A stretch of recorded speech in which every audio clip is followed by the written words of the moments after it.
Olá, sejam muito bem-vindos novamente a uma nova edição do nosso Papo de Redação.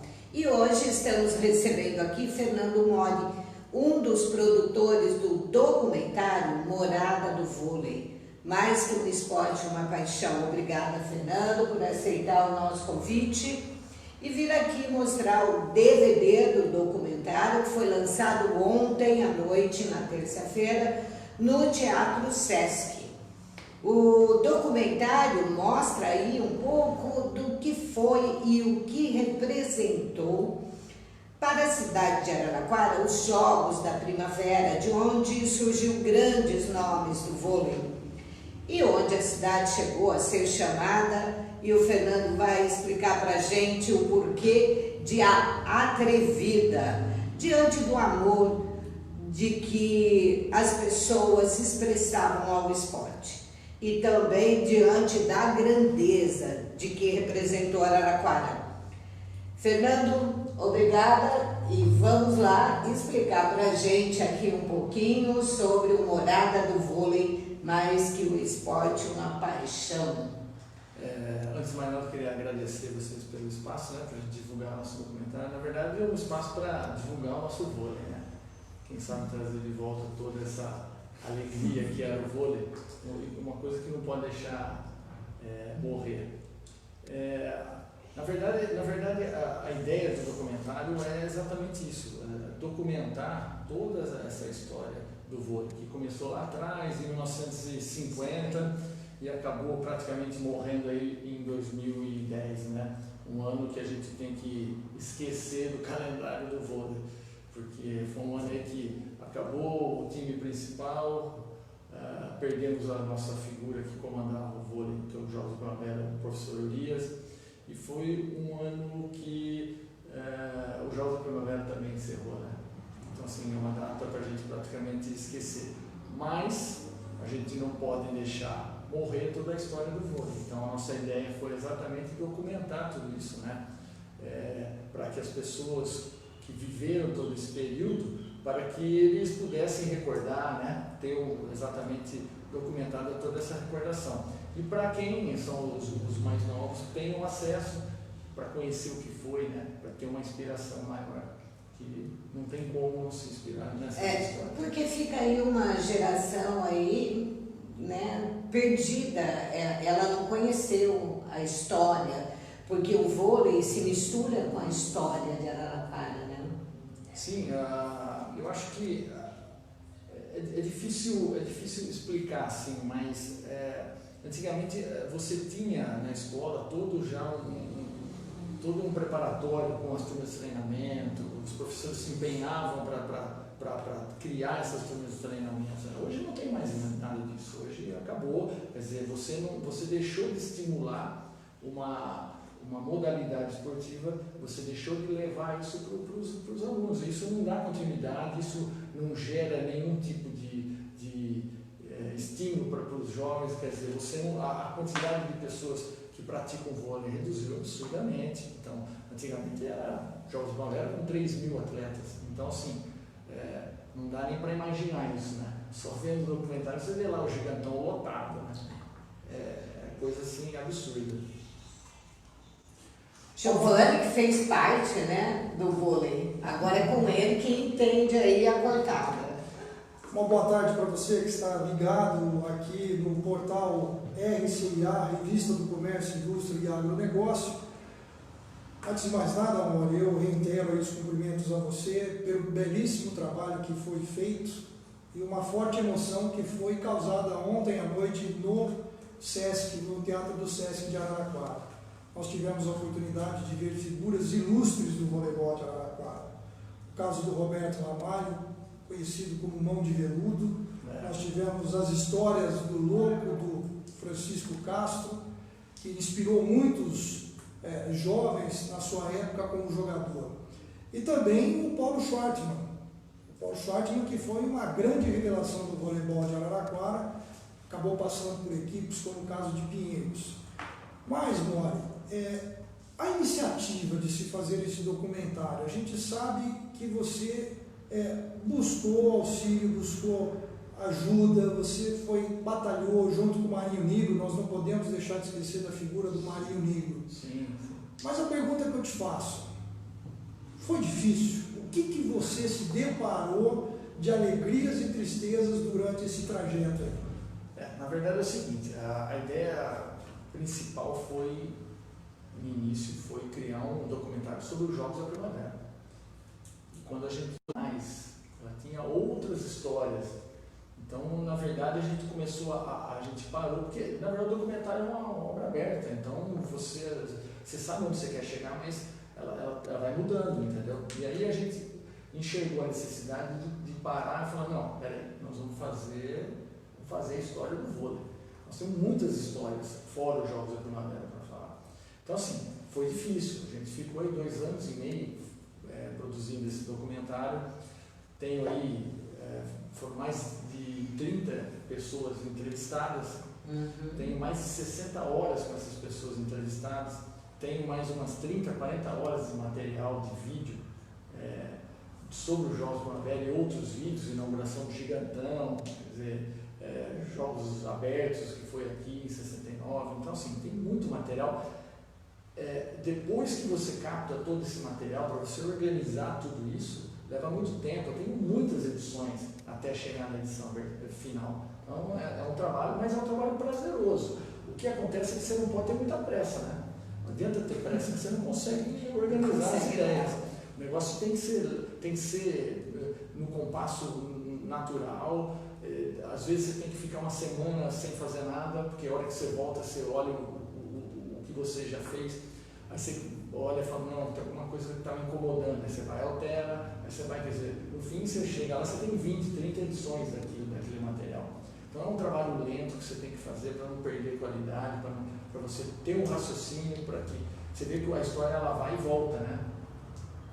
E é contada pelos próprios personagens. Então você ter esse gancho de emendar uma história na outra, então tudo isso é trabalhoso, mas também é muito prazeroso. Inclusive, houve relatos no próprio filme, acho que a gente pode contar só um, né? Porque quem tiver curiosidade tem que ir no domingo no Sesc, no Teatro Sesc, a partir das 14 horas. Às 14 horas. Só quem chegar às 13 para retirar ingresso. Tá aí. Portanto, repetindo, Moura, portanto isso.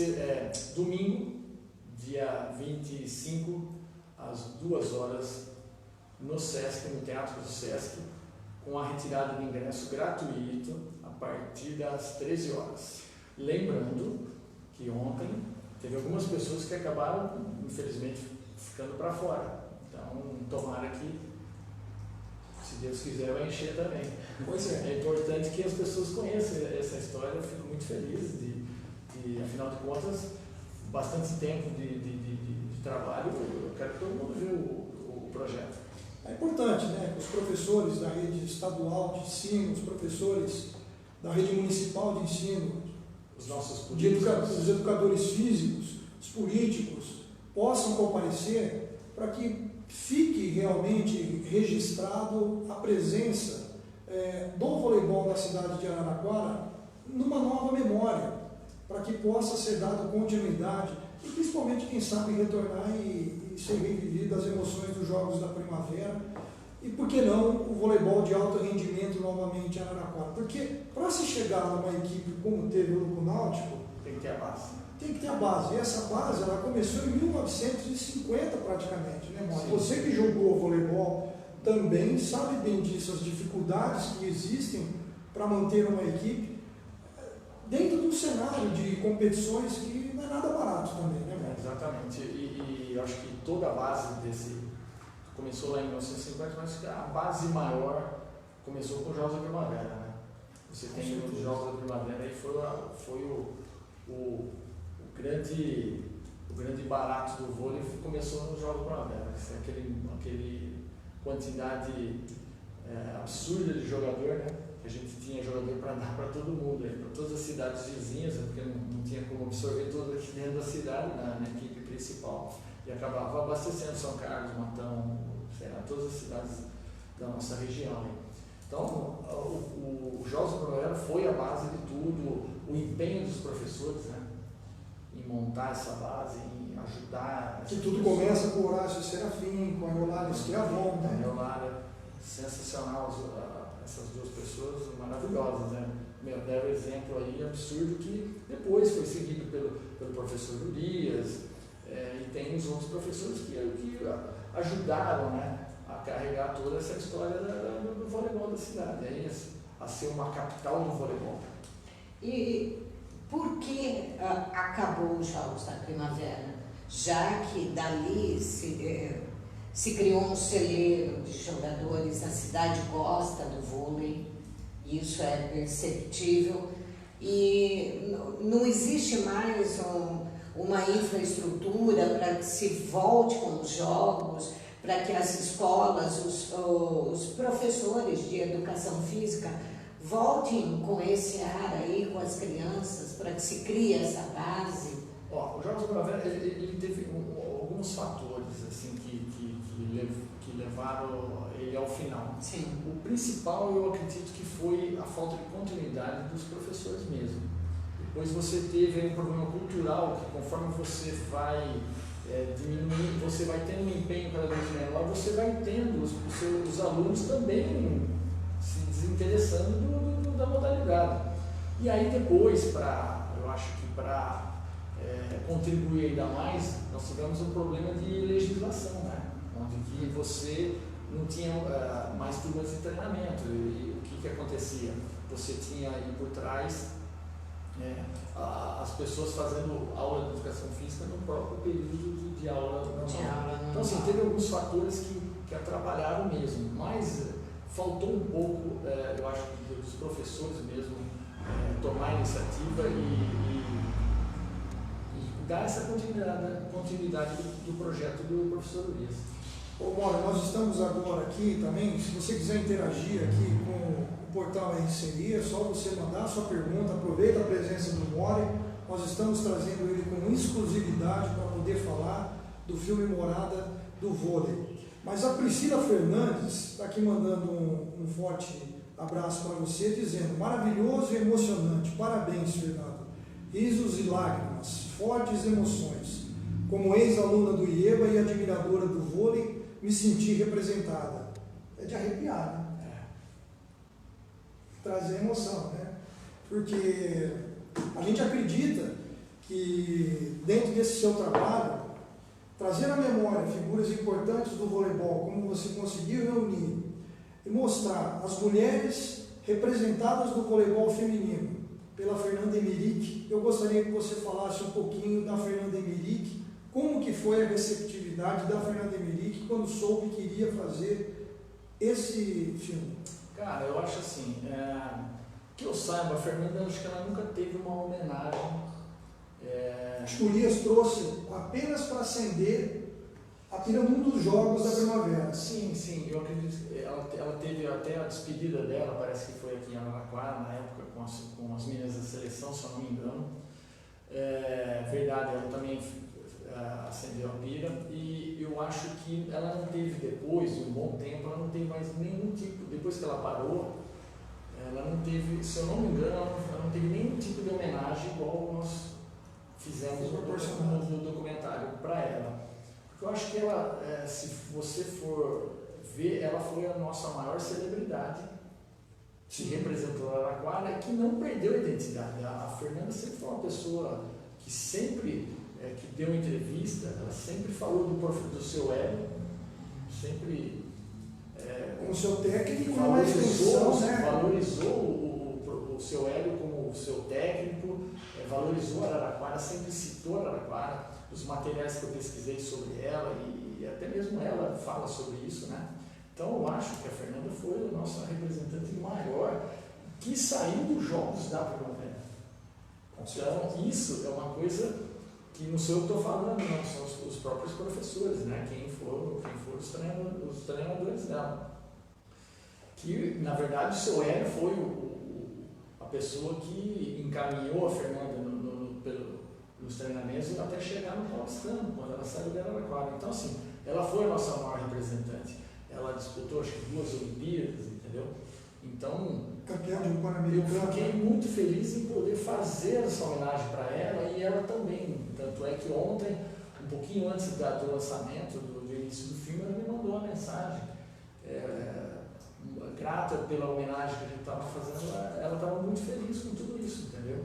E é legal, né, cara, você receber uma homenagem depois de muitos anos, né, cara? E a Araraquara, acho que deveria isso para ela. Eu acho que eu consegui fazer uma pequena homenagem para ela. Outra emoção forte em um determinado momento da apresentação foi a figura do Leto, irmão do Duda Loiro, que a gente carinhosamente conhece, da família Brunetti.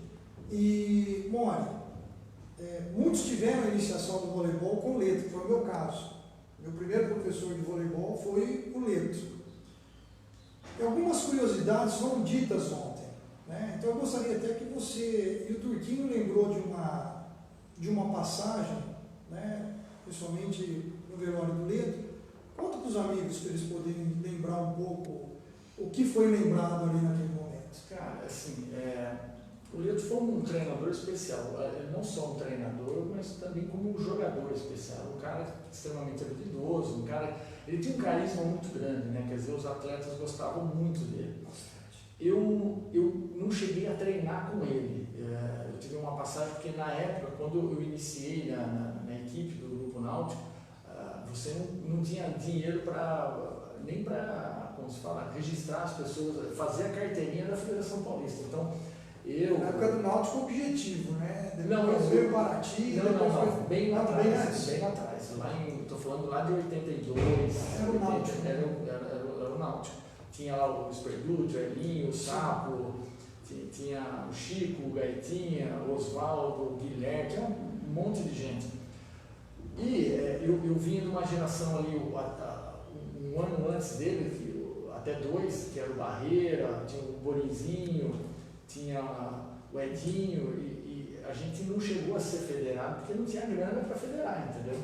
Mas eu cheguei a acompanhar um pouco esse trabalho, e o Leto tinha um carisma muito grande, o pessoal adorava ele, cara. Ele tinha uma relação muito... ele falava a linguagem da moçada, então eu gostava muito dele, entendeu? Ele é um cara que o pessoal... você vê o Sapo. O Sapo era um cara que tinha... O Sapo, de que eu entrevistei ele ficou extremamente emocionado. Então, mas todos, o Gaeta, o próprio Sérgio Maia, quer dizer, todo mundo tinha um envolvimento muito grande. Um vínculo muito forte. Muito forte. Então, o que acontece? Aí um cara desse, de repente, morre, né, cara? Você vê como que foi um choque para todo mundo, cara, do vôlei. Todo mundo sentiu. Foi uma história, assim, chocante mesmo. E é bacana essa relação das famílias, né? Você vê seus três irmãos, o Paulo, o Alexandre e você, jogaram voleibol. Você pega a família do Borim, também jogaram voleibol. Você pega a Iraída e o Heraldo Pimentel, voleibol. Como é que conseguia trazer, né, tantas famílias para dentro da quadra, né? Então, como que é? São exemplos. Quando você tem esses exemplos dentro da própria família, o incentivo dos professores, o seu filho vai ver, o seu irmão vai ver, então isso uma pessoa, uma coisa leva a outra, entendeu? Por isso que você não pode perder essa motivação feita pelos professores. Aí está a explicação por que o Jogos Primavera foi acabando, porque foi perdendo essa motivação, foi perdendo todo esse entusiasmo, e aí você começa a ter a modalidade cada vez com menos jogadores. As pessoas vão procurando outras atividades, entendeu? E é uma pena. Então, como a gente comentava, que falta aí um tilt aí nos professores. Eu acho que hoje se procura tanta coisa para que se possa tirar o jovem das drogas, da bebida, e isso é praticamente grátis, um treinamento, porque eu lembro, na época, eu também treinei vôlei, mas por ser abaixo da média, não poderia jogar, não alcançava na rede. Cresceu e você não cresceu. Exatamente. Porque na nossa época nós tínhamos aula de vôlei fora do horário da escola. Estudávamos de manhã e treinávamos à tarde.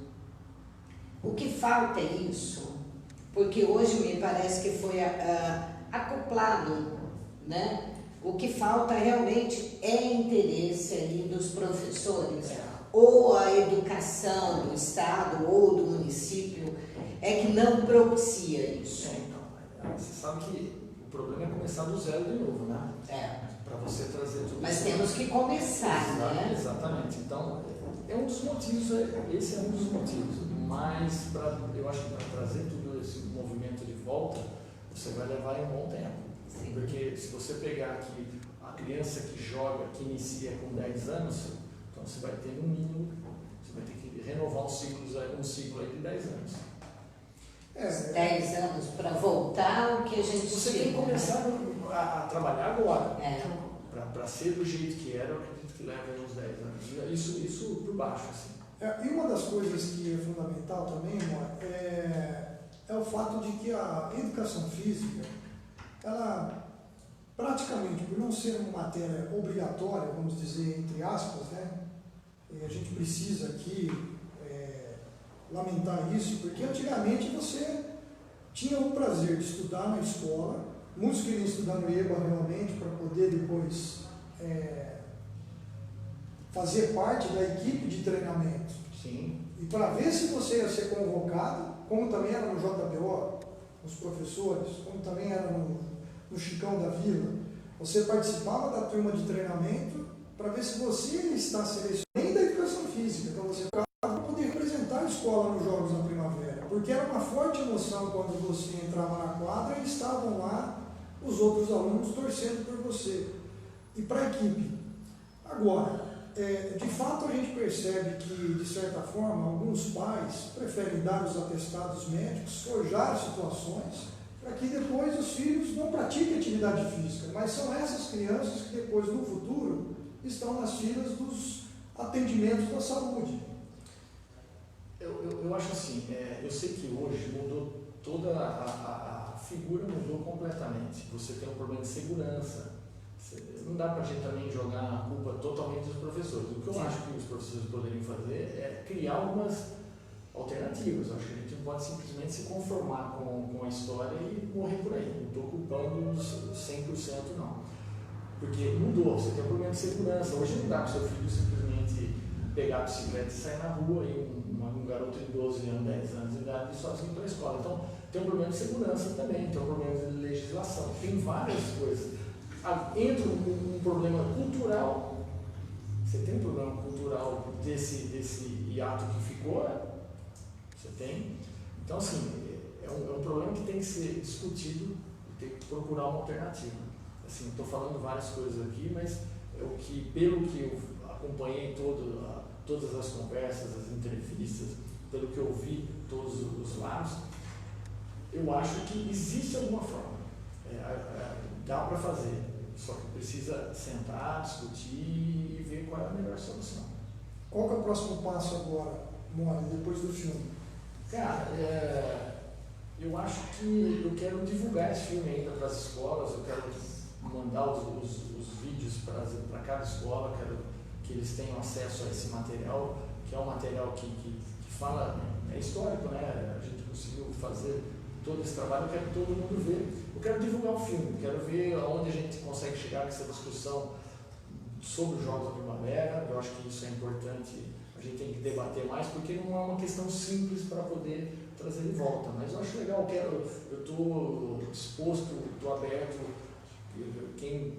a participar e me envolver. Eu gosto demais disso, sempre eu tenho uma ligação muito forte com tudo isso. Eu quero continuar com essa ligação forte, eu estou aberto eu não sei o que vai acontecer, mas gostaria muito de mexer com todo mundo para que a gente consiga trazer de volta.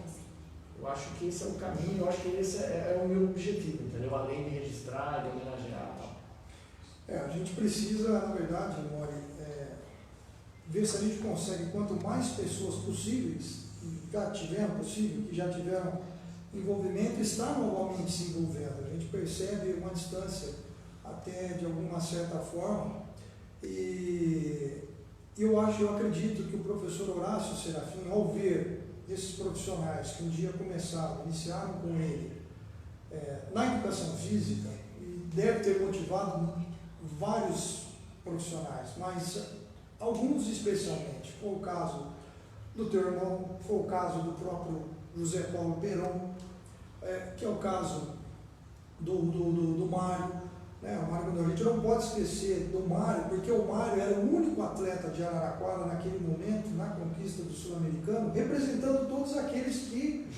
jogadores de Araraquara, né? Existia ali a comissão técnica, estava o seu irmão, estava o Urias, estavam ali. Que momento especial para a vida do Urias isso, hein? O cara ele tinha uma garra muito forte, né? Um cara extremamente envolvido, ele só pensava no futebol mesmo.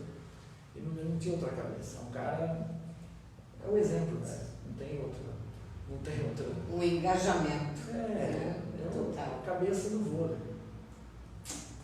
Tem o Duda, o Heraldo, quer dizer, tem uma galera aí que vem depois de uma certa geração que abraçou tudo. E justiça seja feita com o Duda, porque o Duda ele foi o técnico da equipe que começou o alto rendimento praticamente em Araraquara. Sim, exatamente. Né? O Duda aí, juntamente com o apoio do Alisaio, né? Inclusive, né? Então, e você era atleta. Sim. Você foi o atleta do Duda. E você estava jogando com o seu irmão. Nessa época não. Quando subiu o time, não? Não, só tava eu. Só estava você. O já tinha parado já há algum tempo atrás. Só era eu, Edinho, Saco. Não, acho que nem o Edinho estava. O Edinho entrou em 94. Acho que o Edinho participou desse time que fez a equipe subir. O Edinho entrou um ano depois. Se não me engano, acho que o Edinho estava em Matão, alguma coisa assim. O Mário, não lembro direito, cara. Assim, o Pimpão acho que estava também. O Betinha. 100%. Isso só fica claro que está faltando primavera na Morada do Sol. Né? Muita primavera. Você quer dar mais algum recado? Cara, eu só quero reforçar o convite para o pessoal ir lá assistir o documentário no domingão, às 14h. E se alguém... você deixou aí um gostinho de quero mais para muita gente.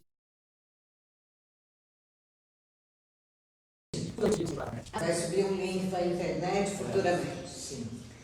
Só retomando, nós tivemos um problema. Você vai subir um link para a internet para que as pessoas possam ter acesso. Isso. E lembrando que você não paga nada para poder assistir o filme no Sesc. Domingo, gratuitamente, às 14 horas. Dia 25. Retirada dos ingressos a partir das 13 horas. Às 13 horas. Tá certo, então, Mari. Muito obrigada pela visita e sucesso aí para a Morada do Vôlei e que a primavera e o vôlei volte para Araraquara, porque aí tem muita gente precisando. Valeu, obrigado pelo convite.